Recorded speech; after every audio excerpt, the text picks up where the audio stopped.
Hello everyone, welcome to Bruno's MMA. I am here today with Brent Verdialez, the creator of the RXT-1, which to my understanding is this dangerous spider red-limbed robot that's going around the world attacking professional fighters. Hi Brent, how are you doing? Good. Nice to meet you, Bruno. Nice. So, okay, Brent, tell me about this robot you built, because we see many videos online of many professional fighters using this new gear you came up with. What can you tell us about it? Well, I think maybe it's best to start of why I made it. But I mean, basically, I can get into more detail, but I needed to train at home. This is last year. This is before the COVID breakout, and I needed to train at home. And my Muay Thai coach, he used the pool noodles, to train me because I had an injury on my wrist and I couldn't hit pads or I couldn't hit the punching bag, and so I wanted to make something that simulated that so I can practice my. And then lo and behold, as I was creating this, I figured out that I can actually spar against it as well, and so it turned into something more than I originally wanted. Yeah, but basically, it's a sparring partner / striking coach when you don't have anybody around. So if you're training at home. Yeah. So, and the thing is, normally the thing goes against the wall. Now it's on the stand, as you explained to me before recording, to be able to show it in front of the camera and all that. But yeah, this actually, is the thing that goes against the wall for real. Oh. Yeah. Yes. So you probably can't see very well, but I actually have it. I have it on some clamps, 2x4, up against this table here, this workbench. Yeah, so that's how I have it clamped on there. I wouldn't recommend doing that. It's originally intended to be wall mounted, or you can mount it up against anything. I mount it up against my fence or my deck outside, and like other places in the garage. As long as there's a sturdy 2x4 or some studs in the wall, you can mount it there. Yeah, basically the idea, anything that you can punch without worrying that you're gonna break whatever's behind it, I think. Yeah. Right, exactly. Yeah, and when I created this, I intended to for the pads to have a little bit of, and that's the impact, so you're not pounding into that wall, and it also reduces the noise as well, because I knew that this would be used indoors. Yeah. And so I want to. Some people are like, well, it doesn't seem like it can take a punch, but I kind of designed it where it's in between something solid and like the Cobra bag. So I wanted it to be able to absorb the impact and move around a little bit. Okay. And that's why it's like when you say Cobra bag, what would that be? A Cobra bag? I actually don't know. You know that bag that's it's like attached to a pole and a spring. You see Ryan Garcia using it a lot, and you punch it and it wobbles back and forth, but it wobbles a lot because the springs are not like these springs here. But it's intended to move back and forth like that because it's a target. Like a head. It's supposed to be a moving target. Yeah, I mean, like if you punch someone, if they don't move at all, that's bad news for you, I think. Normally, at least there'll be a little snap, I would hope. Yeah, exactly. So, Brent, yes. Oh, well, I was going to say, I actually don't have the arms on it right now because I wanted to demonstrate how I put the arms on, actually. Please do. So, so let me put these on really quick. So, the way I designed them is they're screw-on. Screw-on is more stable than the previous design that I have. However, they are about to go into manufacturing, and my redesign team may come up with an easier solution that's more suitable for manufacturing and a little bit just as stable as screwing them on. But for right now, they're screw-on. So later on, might be something like a snap-on or. Yeah, later on they might be a clip-on. A clip-on, yeah. Yeah. So exactly like you said, they'll snap in place. Yeah. Before I had like a spring twist. Okay. Oh, by the way, the arms, for my reference, they're numbered. I numbered them. You probably can't see that, but No, I I see numbered the them. now. So I see the 4. Yeah. yeah, so this is a 1, 2, this is 3, and this is 4. And it's similar to some like striking patterns that people would call out when they're doing combinations. Okay. All right. There's a little switch back here. And Okay. you press that switch. And then the arms lock in place. They engage when you turn it on. Okay. All right. Yeah, so it's on now. Okay, very well. Let's see. And can we see it move a little bit just for? Oh yeah. I mean, I know you're sitting next to it. Make sure it no. doesn't attack you. But let me move out of the way then. okay. So there's 3 training modes. Mm-hmm. There's a practice mode, which the arms strike in a. Actually, let me show you. Let me just demonstrate. So the arms move in a pattern, and they move in a predictable time. So they move every 2 seconds, and so you know which arm is going to move. So you can practice just like your timing, your distance. How far you need to move out of the way. I really made that mode for beginners, but I actually seen a lot of professional athletes that I've allowed to use this, and they like using that mode to drill like one arm. So you can actually choose up to one arm in that mode. I'm just going to do all really quick and do a demonstration. So this is practice mode. Let me get out of the way. Yeah. So it'll start with the top left, then right, and then the bottom left and bottom right. And so it's just going to keep doing that. And you can choose whatever arms you want. You can choose only a couple arms. So this is just to familiarize yourself in the drill one arm technique. Then you have Spar Mode. And I'm just going to do all the arms. You have 4 strike levels. So the strike level indicates the maximum number of strikes per attack. Okay. And also the attacks are random as well. It could be like if I choose strike level 3, he could strike 3 times in one attack, but he can also strike once or twice or 0 times. Okay. It's entirely up to the machine. So I'm gonna go ahead and start that and let it run. So it's basically that a potential combination could go up to that number. Yes, you see how it was striking 3 times. It did 3 there. 2. Okay. Did 3 again. So it did 2 that time. Yeah, I also really like that you made it so it can do less, because sometimes what happens is when people know ahead of time what's going to happen, it's easy to block those 3. But I also see as if it's 3, but sometimes it might be 1 or 2, you don't start flinching for no reason. You learn to kind of react to what's actually happening. So I actually like the aspect, and this is all new to me. I on purpose, I didn't look up the details too much because I wanted to ask questions like someone who's completely new to this. And great. What I really like is because let's say I put 3 or 4, I know, okay, this many attacks are coming for sure. Yeah, I'm gonna be ready for those. But let's say I'm like, okay, this, and then I'm like fidgety, and there's no 3rd attack.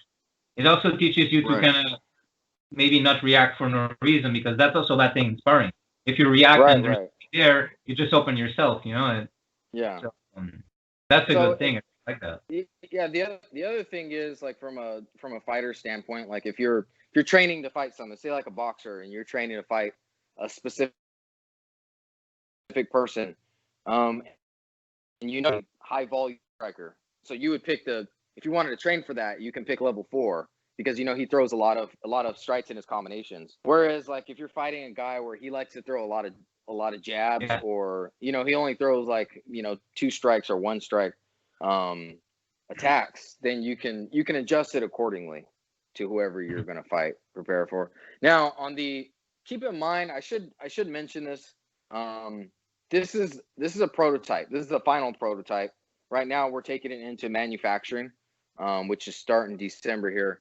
But so there's going to be a little bit more. There's going to be more improvements. For example, the way it's programmed to strike you more realistically. It's not totally. It is random, but for example, this top left arm right here. This indicates or symbolizes the jab, right? And so the jab strikers or any fighter is going to jab more than they're going to throw an overhand right or something, or a hook. So it's going to jab you more than it is going to throw, for example, this right hook over here. So, so it is very realistic how a fighter would actually fight. I did a lot of research, and amazing. I calculated or did a lot of read a lot of statistics on the volume of strikes per arm per type of strike, and then I programmed it according to that. Right now I only have an orthodox mode, but I am when we do the when we manufacture the final product, which should come out February or March, it will have a southpaw mode as well. So I was just about to ask. That is incredibly thoughtful. That is seriously like an amount of detail I didn't even know this machine had. And I didn't even think of that. It's true. Like you're gonna jab more rough, and then it's really, really well thought of. How long have you been working? 1 year? About a little over a year. So I started you know what? I think right now I should tell like the story how I started it. So yes, please. I am definitely because let's start with your background basically. So because you're talking about building this. So what's your background? So I don't have the traditional nerdy engineer background like most guys do that get into robotics. I was actually in the U.S. Army Special Forces for 10 years, and I was an engineer in Special Forces, but it's not the typical like designing engineer. It's when you say engineer in the military, it means you more specialized in explosives. You also build things, but so my specialty in Special Forces was explosives, and so that's how I learned electronics. I learned how to make like homemade explosives, and I can put them in devices and wire them and stuff like that. So that's how I learned about electronics, and that's how I was able to wire this. So one should make you angry before you send them a version of the machine, from what I understand. That is what I've taken from this. There might be a surprise inside. No, I'm just kidding. Okay, sorry. Go ahead. No, so that's my engineering background, and that's how I knew how to. That's how I started designing this. So what happened was it was about May 2019. I had a really bad injury, like I said earlier, where I tore the ulnar tendon here all the way through, and so I couldn't punch anything. I couldn't do a push-up. I couldn't even lift a dumbbell. And I definitely couldn't hit pads or hit anyone in sparring or anything like that. So it was really bad. And so like I said, I was accustomed to training with the foam noodles for striking them and doing combinations. So that did not hurt. It didn't hurt me. So I wanted to simulate a type of arm that would, or type of machine that could, do all those combinations that my coach would do with me. Yeah. And so I started experiments with, robotic arms and figure out what is the best, method of doing that. And it finally came, to being. But the only thing is, in the beginning, I could program it to do combinations. I had a friend help me do the programming because I didn't really know that much about programming. I just read a book, and then I started out, and then I needed more help because it was more complicated than I thought. And so I had a friend help me out. And at first, we didn't do combinations on there. We just were able to make it a strike randomly. Okay. And so it was a sparring robot to begin with. There wasn't Yeah. combination. So unfortunately, I couldn't do what I intended it to do. However, I would put it like on strike level 1 or 2 and only do the top arms, and at least I could try to work on my timing and my speed and catch one of the arms and strike them.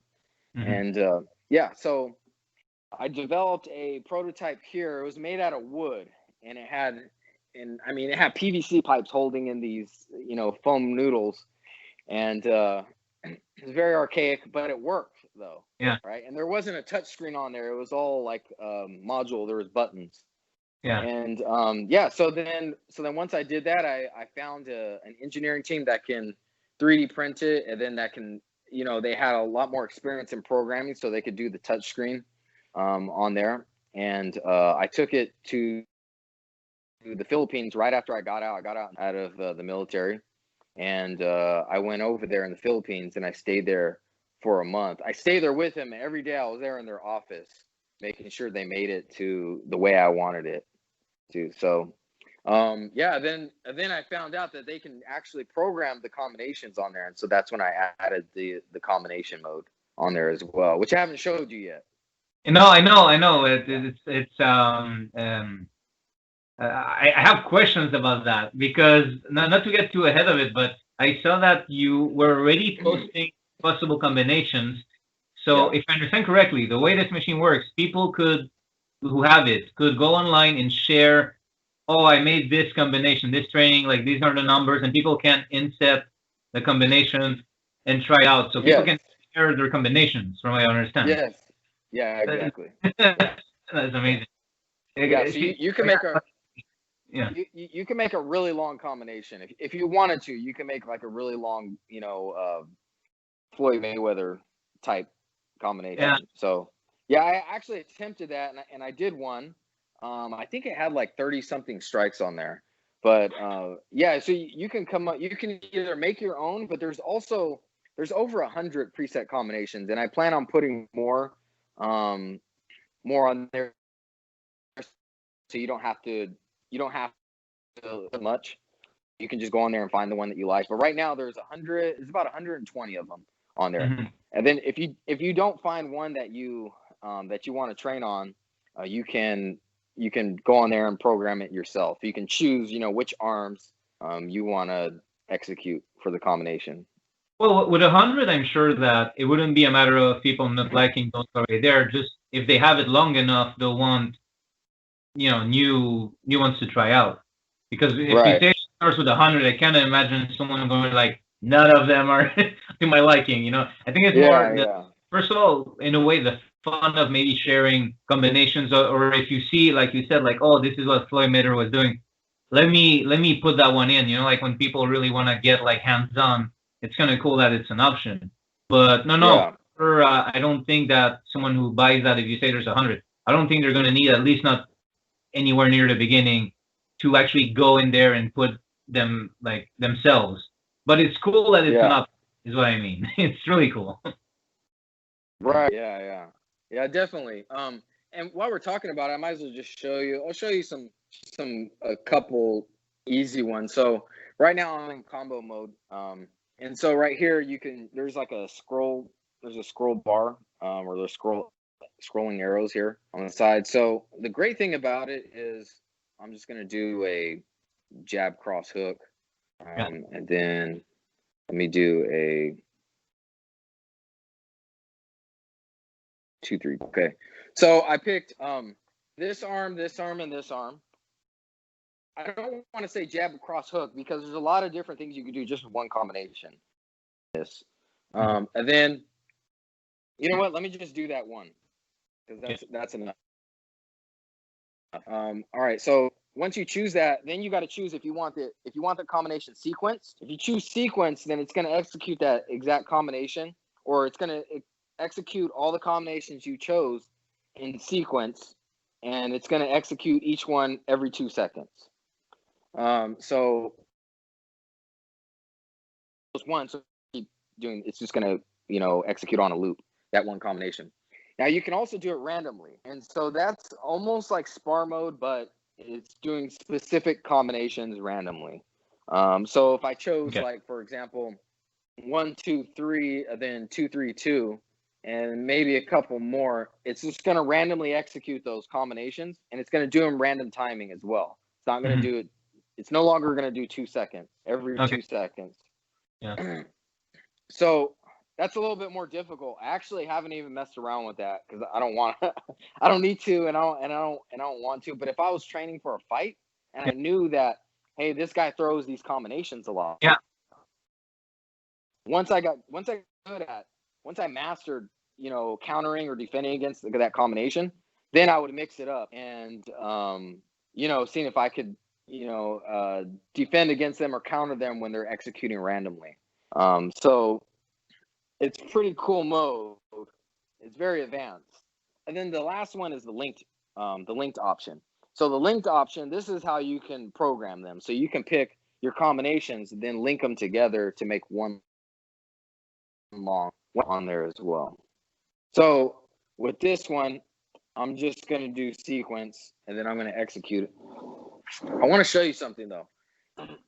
Yeah. So this is level 1. I haven't showed you the levels yet, but I'm about to. So it's just going to do this combination. And let me see if I can get down in front of it. Okay. Let me see if I get down here. So you can strike this your jab. You can do your jab, cross, hook, right?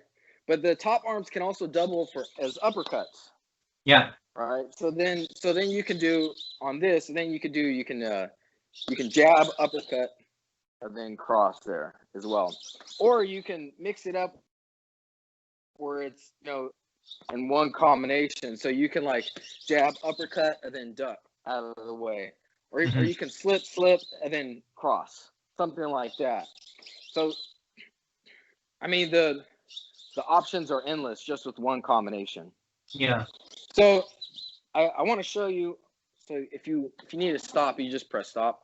I want to show you this another thing. So there's 3 levels on here. So I'm going to show you level 2. Yeah. So I chose level 2. So all it does is the arms are going to be a little bit closer to you. So now you have less time to react, and the arms have less distance of travel. So they're going to strike a little bit faster. Yeah. All right. So then now I'm going to show you level 3. So level 3, the arms are in the same position as level 2. However, now the arms do not wait to fully retract. Now they're going to execute. Now they're going to execute like this. Oh yeah. Oh. Yeah.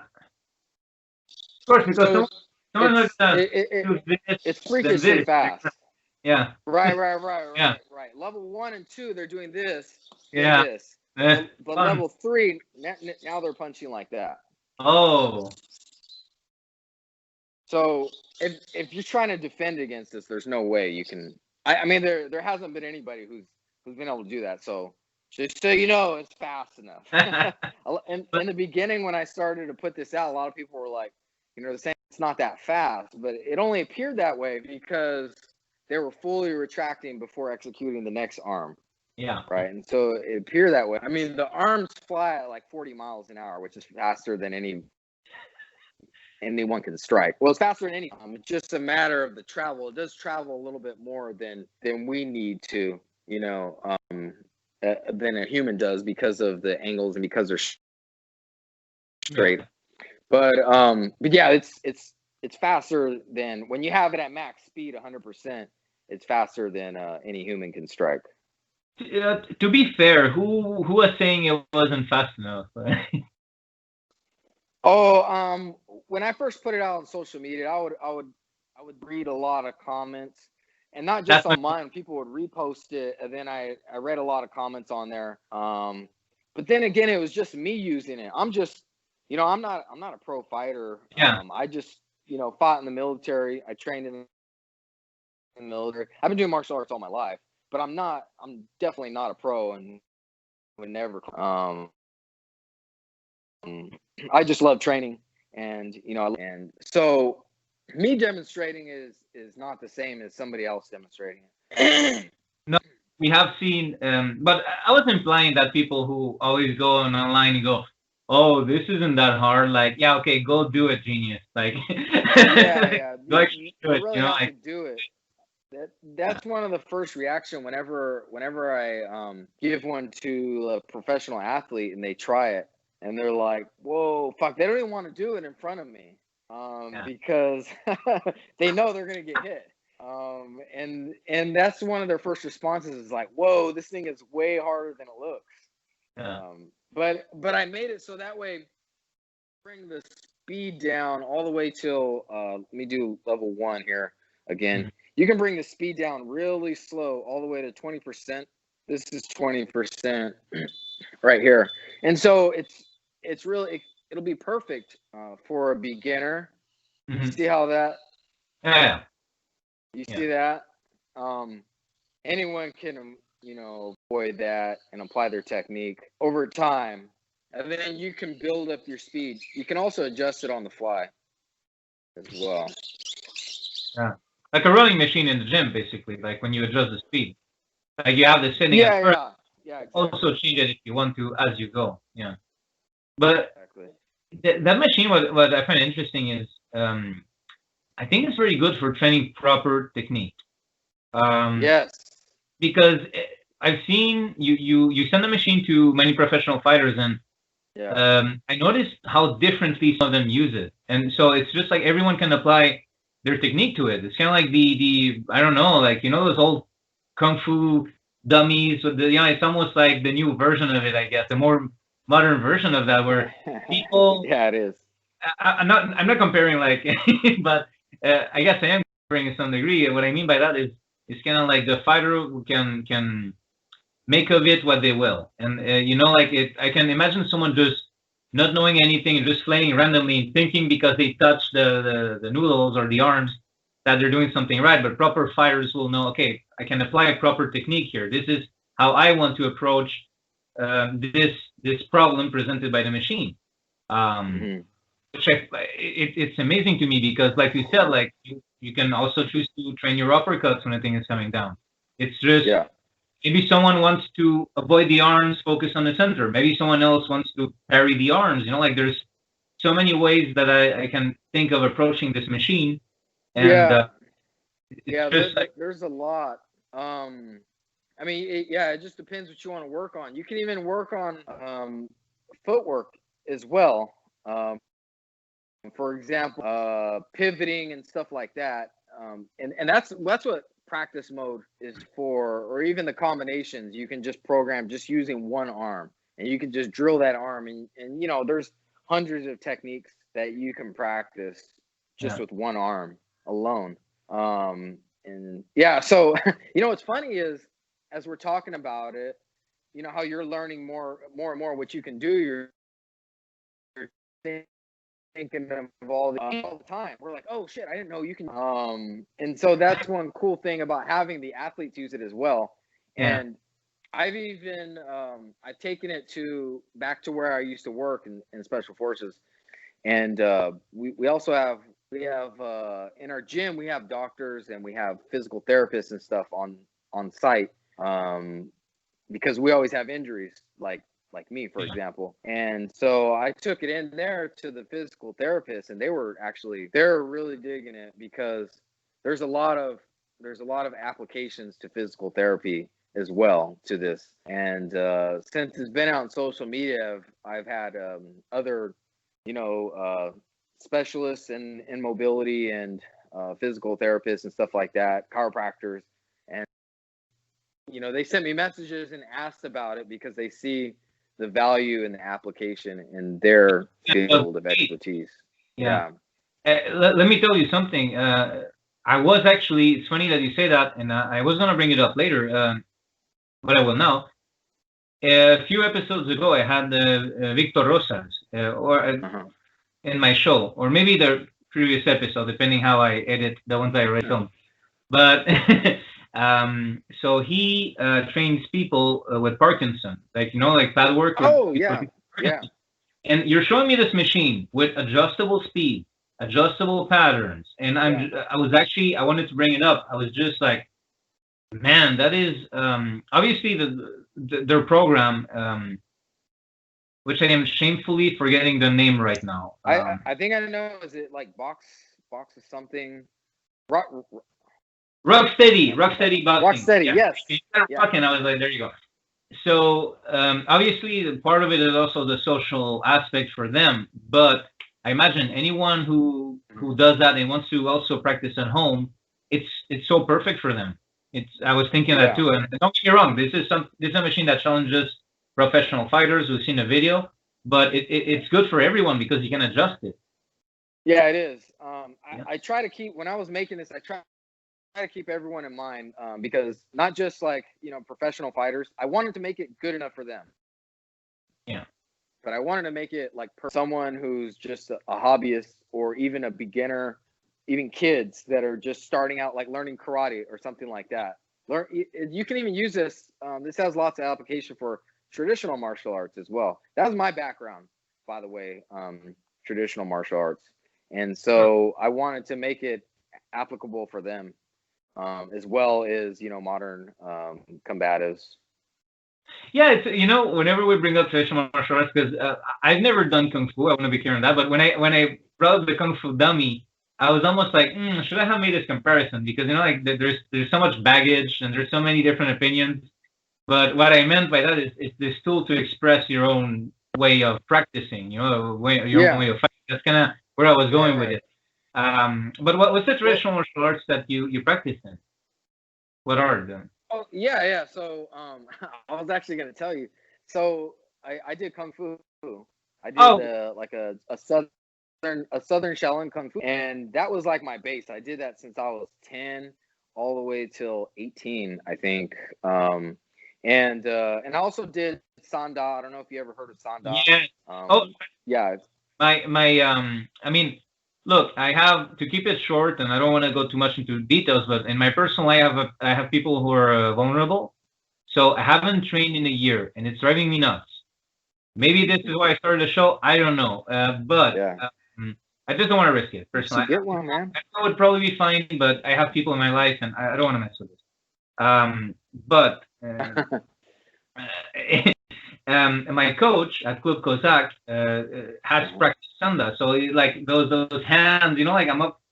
My twins gloves, my gloves. If you were to look at them, my left, because I'm right-handed, so the inside of my left hand, the scuffs, or I have so many scuffs inside the glove because I'm often trained to kind of like almost hand trap.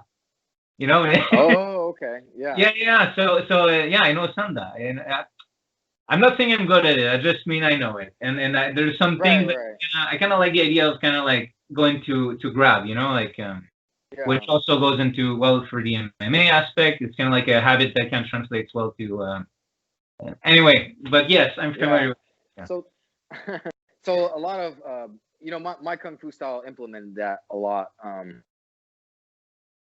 And then I transitioned to along with being in the military combatives. It's basically like an MMA style of fighting.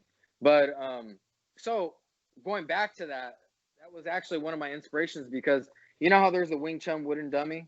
Right, like what you were talking about. Every kung fu style, they may or may not have wooden dummies incorporated in their style, but most of them do.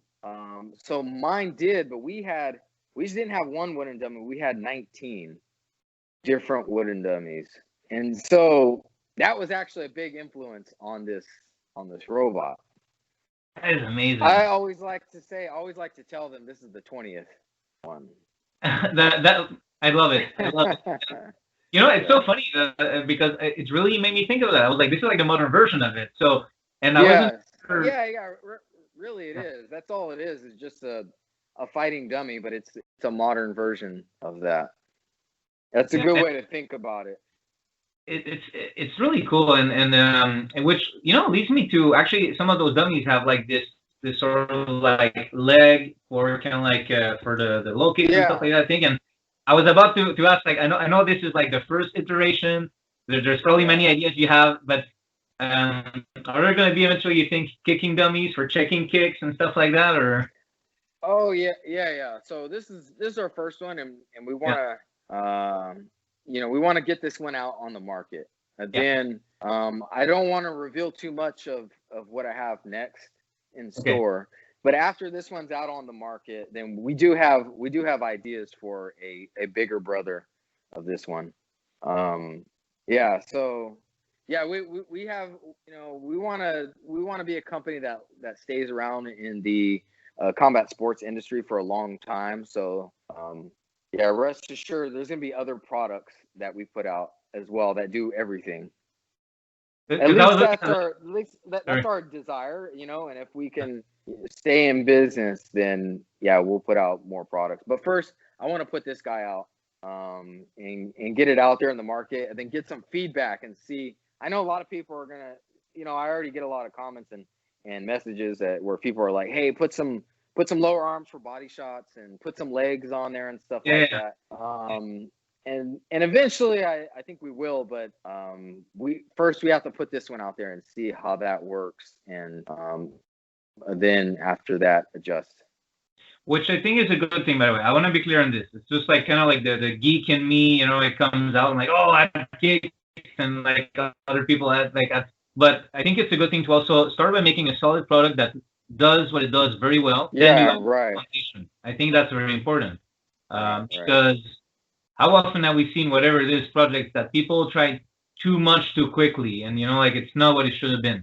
So so you go, this is what we're doing now. We're gonna make it really good. We're gonna add love, and already everything it does is already amazing. It's just like, then if you want to add stuff, it's just better. But I think it's good to always start with a solid foundation. Like you start with a solid foundation, it does it well, then you can look at whatever else you want to add to that toolkit, but we I like to think of this by using it, and like it's the way he used it was really, it makes it look so fun, like so many fighters have used it, and there's clearly so many things you can do with it already. Like I cannot imagine anyone seeing this and not knowing what to do with it, And that's a great thing. It's very intuitive.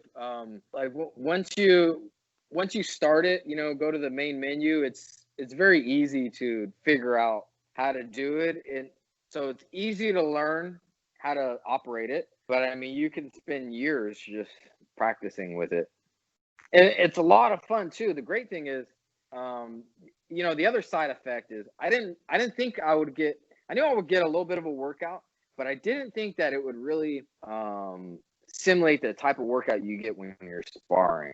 But it does. It does. It almost does.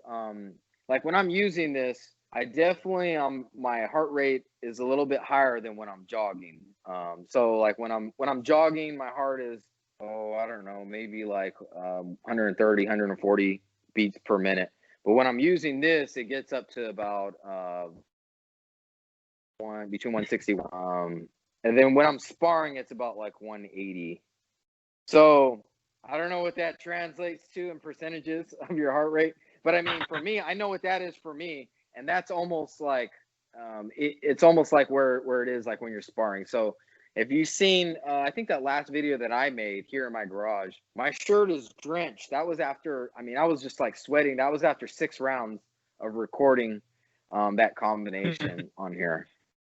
But I think it's good because so you definitely can get no, sorry, I was gonna say that what I like also about this machine, as you say, that is that it keeps you honest. Is that you can lie to yourself deep down in your head. If you're starting to get tired, you might slow down, but tell yourself you're not slowing down. It just feels harder. You might be in front of the punching bag and start to, you know what, I haven't slowed down. I'm just doing power shots now. Like we lie to ourselves when we get tired. Oh, that's right. Yeah. But the machine itself is coming at you. And you know that was it Teddy Atlas, the silent consent, when you're both tired and it's not even a competition. You're sparring, and you both start to take it a bit easier. Deep down, you know it, and you both look at each other, and you're like fainting, but none of like you're kind of taking a moment to. This machine will not break. This machine is constant. No. So Yeah. He doesn't let up. yeah. And you'll notice it too. Like, whenever I'm practicing with it at the end of the round, I'll get tired and I'll slow down, and I can't even keep up with the, if I put it in combination mode, I can't keep up with the combinations on there, and then I'll have to stop and like, shake it out a little bit, get my breath, and then I'll go back at it. And yeah, so it's a great workout as well. Yeah, And definitely. I'm thinking, and this guy never gets tired. yeah, exactly. And I'm thinking, and if you want to make it go slower, you have to admit it to yourself. You have to acknowledge it. I press the button so it goes slower. You can't be like lying to yourself about it. Like, but also I'm thinking, what's kind of cool too. You can train again. Just as we're talking about this machine, just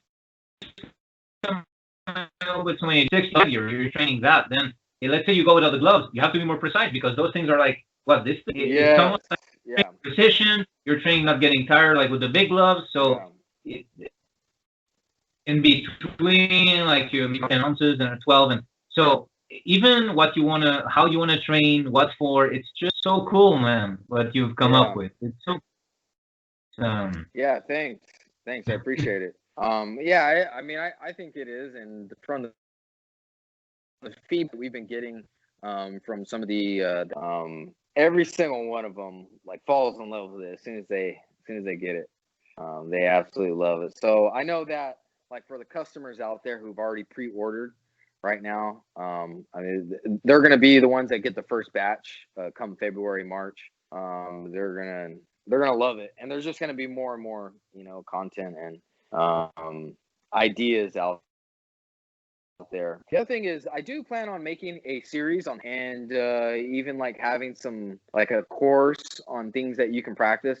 Not myself teaching, but right now we're gonna find some fighters that want to do it. I'm sure there'll be quite a few. The great thing about this is when you have a great product, a lot of people just want to get their hands on it, and so they're willing to do things for a lot less than if you don't have a great product.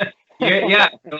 And your free copy, just record yourself like using it. That's already good enough. Okay, look, you know what? You have been really noble about this. So I'm gonna ask you myself. Can you name drop some people who have used this machine, some pro fighters, because you've been too good about it. You haven't name dropped. I'm asking you to name drop now because.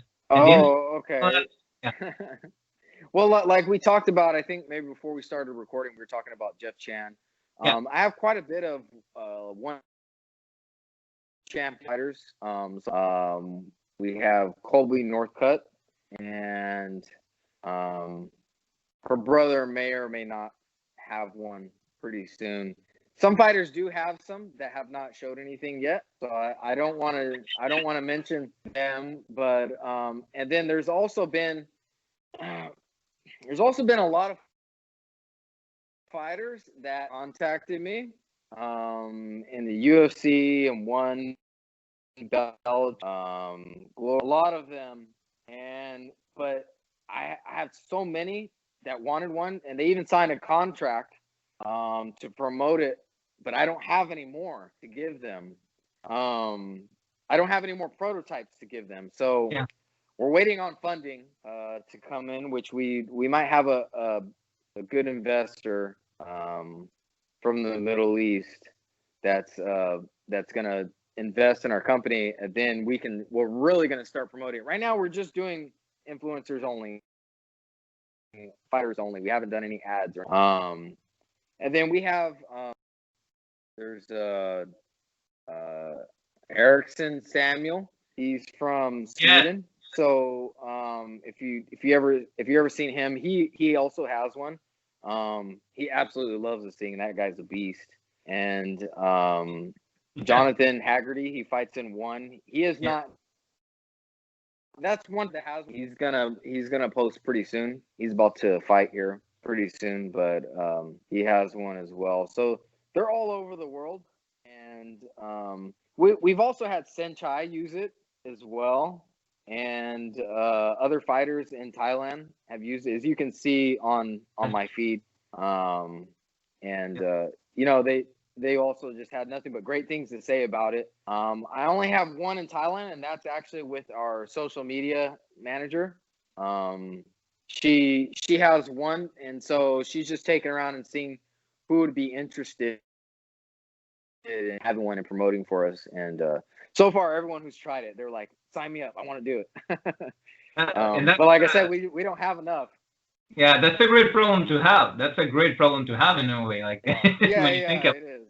That's the kind of problem you want to have, not any other sort of problem when you're launching a new business, really.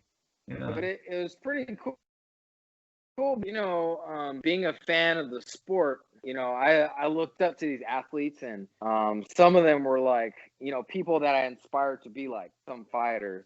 And then it's crazy that, you know, in some cases they're fighting, and, you know, like in the UFC, they're fighting, and that day of the fight or the day before, they're like messaging me or sending me DMs and like, dude, I want one of these right after this fight. Like, you know, and so it's like, you know, all these fighters that you see, you know, I get to talk to them on a daily basis, or I get to talk to them often, because they're very interested in my product. And so that's one cool thing about making a great product is, you know, you'll get in that field, you'll get a lot of people interested, and some of them may be people that you as well.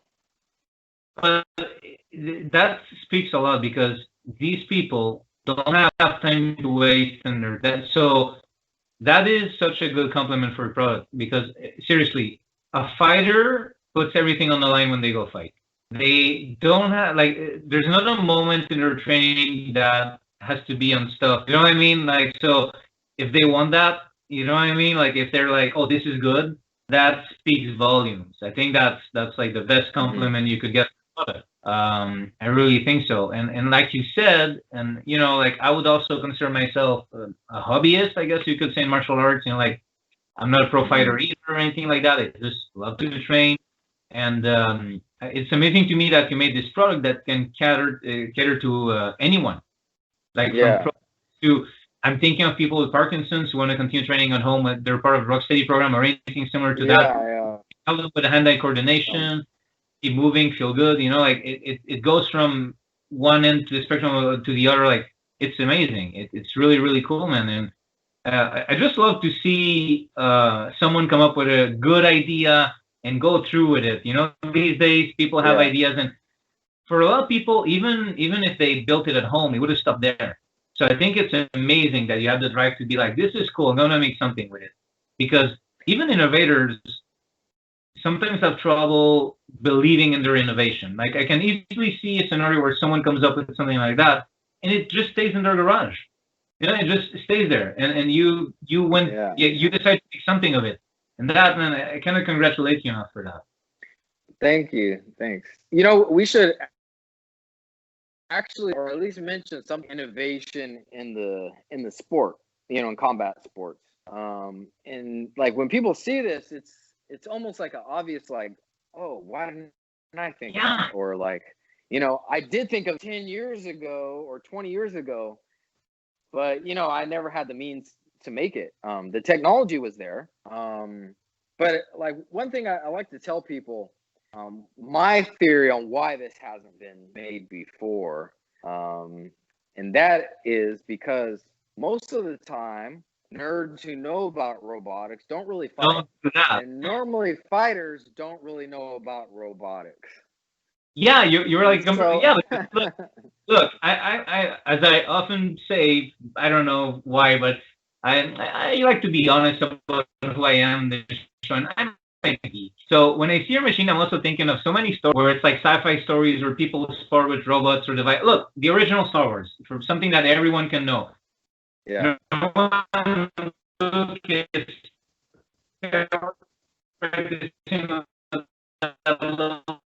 ball that shoots train has been in the collective subconscious for a long time. Yeah. You know, like believe the 70s, and I can think of like this comic book called The Incal, where again, like the guy spars with a robot, and in every movie. Come on, so it's just it's just like to me, it just seems like this thing that was just waiting to happen. It's crazy that it only happened. I look, 2020 for something like this, it's kind of crazy to me when I think about it, because the idea was there for a long time, and I think it's just as simple as what you said. Sometimes people have these ideas, it doesn't cross-pollinate with the people who also do this thing, or like if you're busy punching bags, you're not messing with like electronics, you know. But it's an obvious idea. Like if even like somebody who's never really fought before, you can hit a bag. Once you start hitting a bag, you're like, oh, I wish this thing would hit back. So it's easy. It's making it.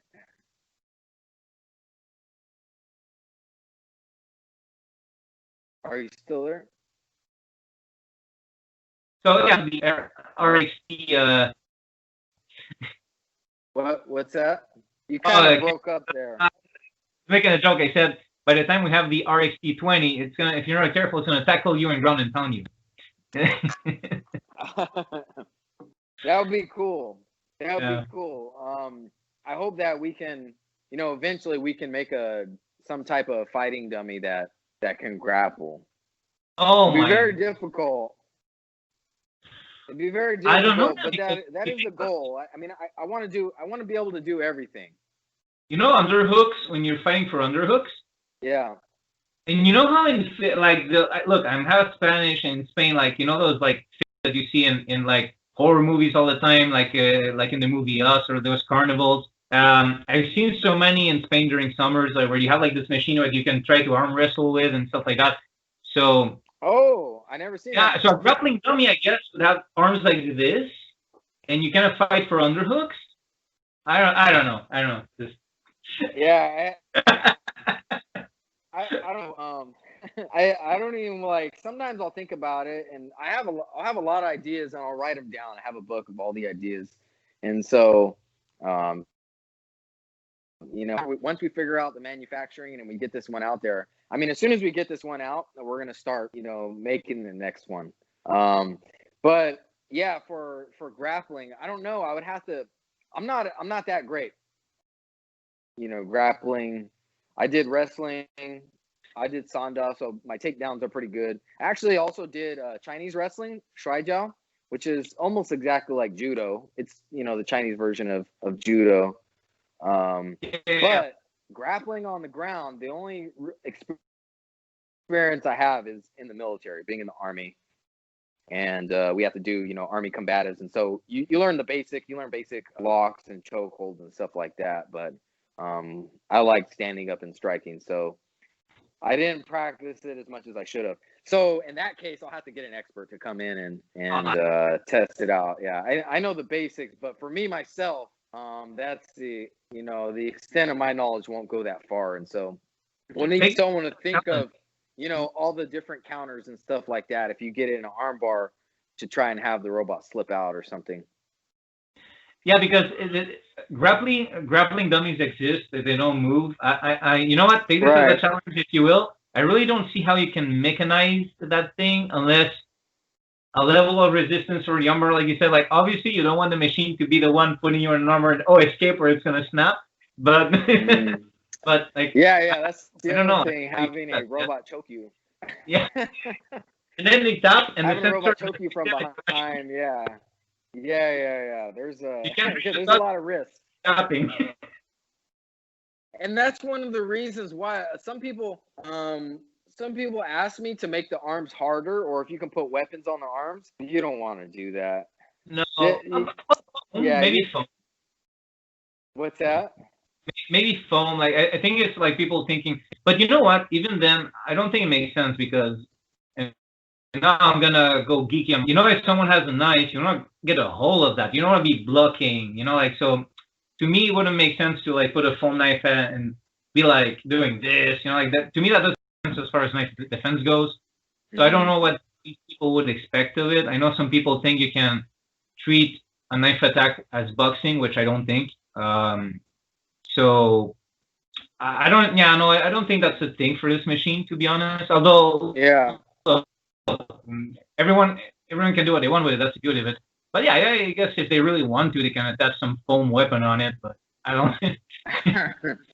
That's out of my hands. If they whatever they want to do after they buy this, but it's not recommended. And the reason why is simple, because you're gonna get hit with this.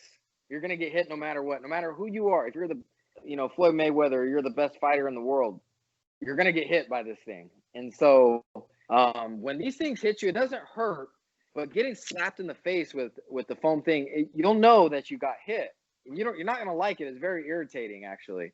And so you're definitely gonna. The great thing is it's gonna make you want to not get hit. So that's the great thing, especially with someone who's never fought before. Yeah. It's a very good introduction to getting into a real fight. That being said, if you had hard arms on there, or if they were like rubber or something. Oh, not hard, no. Like that, and you get hit with one of those things, you can cause serious damage and put us out of business right away because of a lawsuit or something like that. What's that? Yeah, you said the thing. I don't ask for hard things, and maybe I'm going to insult someone. I don't think anyone who asks for I want this to have like an actual stick. I think it's someone who saw them movies in the 90s, and that's their kind of martial art. No, because maybe it just someone who could easily. But it's my opinion that if that thing goes that fast, you said like 40 miles an hour, you do not want to attach a stick to it. Come on, man. The other thing is you would actually damage from an engineering perspective. What I think about taking consideration too is the weight. That would also affect the speed. That would also affect the cost, because you would have to get bigger motors to move those arms. And then if you hit those arms, you would short the motor out. Well, you can actually break the motor and stuff like that. So the foam arms is actually what makes it work. Yeah, exactly. Now, you know what? I think we got down a road of joking around now. It's for all the reasons you said. It would be dangerous, and of course, if the thing swings at you and there's this impact, it's a solid object. Even if you catch it, you're damaging the machine, like you said, because then you're kind of really pushing back against the machine. Whereas the noodle will just wobble with you or whatever. Right. It gives resistance after 2 pounds of force. Yeah. So motors are made to handle 50. The foam won't damage the motor, so that's why it's able to last for a long time. Yeah. But hey, right now when I was explaining something, I just thought of something that I would like to say. One thing, to me, in my opinion, that makes this stand out from any other type of training equipment. This is something that we try to, when I was in Special Forces, we try to induce stress inoculation when we're training. So that way we're training as we fight. And so when you fight, when you're going into a house or something like that, or you're on a mission, you have that adrenaline, you have that stress going on. Same thing like when you're fighting. You have, when you're actually sparring or you're doing hard sparring, your adrenaline goes up, you get a little bit more fatigue faster. You have tunnel vision and everything like that. So you have that stress, right? And there's no other training other than fighting with a live human being that can produce that stress. Same thing like in the military. When, let's say, we're in the shoot house and we're shooting and stuff like that, when we're shooting paper targets, there's not really any stress other than the sounds of explosions and stuff going on in other rooms. There's no real stress. We can try to work out and run before we go into a house or before we hit a target, and that creates a little bit of stress, but it only just gets your heart rate up. Yeah. But the way we would induce that same stress as the actual combat is we'd actually have live force on force, and we'd use these plastic paint bullets. And that amps the stress up a lot, right? And so the same thing with when you're fighting, the only time when you can induce that real combat environment or that real combat feel is when you're sparring with somebody. And that is the one thing that this can do. That is different from, I mean, yes, it's robotic and yes, it hits back, but even in, beside that, the one thing that it does is it does induce that stress inoculation that you would get from sparring with somebody or actually being in the ring with somebody. And so that's something that you can train that no other device can train out there. Yeah, I can easily imagine, you mentioned that for people getting used to, when you, I'm going to speak for myself. The first time I sparred, it was a stressful experience. That person was super nice. Like, it wasn't hard sparring at all, but just the knowledge that you're going to get hit, and then you realize, oh, okay, it's not so bad. And then it's the process, because imagine the first time, I don't know how it was about you, but for you, but me, like the first time I sparred hard was not the first time I sparred. Right, yeah. And I'm making it a point to not spar hard often, by the way, but anyway. Same here. Yeah. But normally it's when the other person's kind of amping it up, and I'm too proud to tell them to. I never initiate it, But anyway, beside the point. I can easily imagine a gym, like when someone is new, like, here, go to this machine, and the person gonna get smacked by that. But just getting used to that feeling of discomfort. Yes, so important. It is so important. Many years ago, and I went to this gym. It was an MMA gym, but they had like a Taekwondo base, which was good, by the way. Okay. It was good Taekwondo. However, and I was doing striking classes, but it was actually Taekwondo classes with a uniform, like at that time. Mm-hmm. Now I think they started adding a bit more to striking classes per se, but at the time, and I remember they saw me kick the bag, and I'm not a hard kicker, but I guess for the place they considered me to be in comparison. Anyway, and that day was almost all women, and they were like, okay, Bruno, go easy, yeah. We had the how do you call it, the chest protector, the body, the body armor, whatever you want to call it. Yeah. And I was like, yeah, of course, I'm not a psycho, like what I do in the bag is not what I do and I remember going so gentle that I wasn't even kicking. I was lifting, which is it's way hard when you kick. You actually throw, so you're throwing it. It's even worse when you're just lifting your leg quickly. Right. And